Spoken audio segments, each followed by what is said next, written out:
اول هفته که سرک کشیدم از پنجره به کوههای اطراف شهر، دیدم سپیدن از برف. بیقرار از دیدن منظره برفی شدم. به اهالی خانه اعلام کردم منو ببرید برف ببینم. در طول هفته هی تکرار میکردم.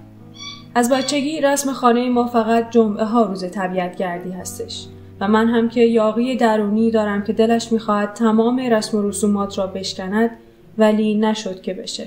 یعنی همان جمعه جور شد که برویم. زدیم به جاده. رفتیم.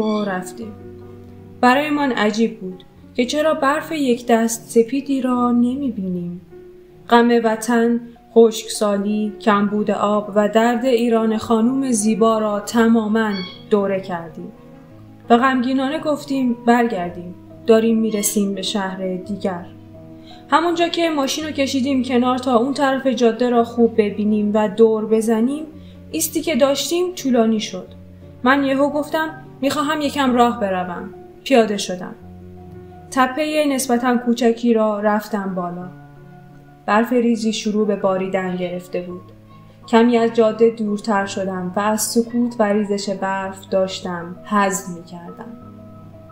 همینطور که میرفتم جلوتر، منظره و ریزش برف ذوق درونیم را در حد بالایی در تمام بدنم داشت جولان میداد.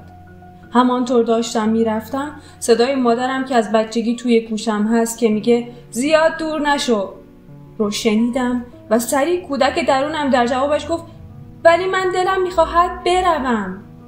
و من رفتم. یهو سر تک درختی را دیدم. لبخند بزرگی روی صورتم آمد. انگار که آشنای عزیزی را دیده باشم. قدمهایم را تندتر به سمت او برداشتم. هرچه که نزدیکتر می شدم از زیباییش بیشتر ذوق زده می شدم و بعد تونستم کامل ببینمش.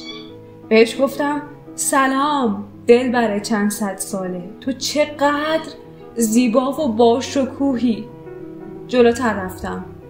بغلش کردم و در آرامش و سکوت بهش گفتم پس قرار بود از اول هفته نوای تو مرا اینقدر بیقرار کند که بیام ببینمت ای تک عرس دلبر زیبای مهربان.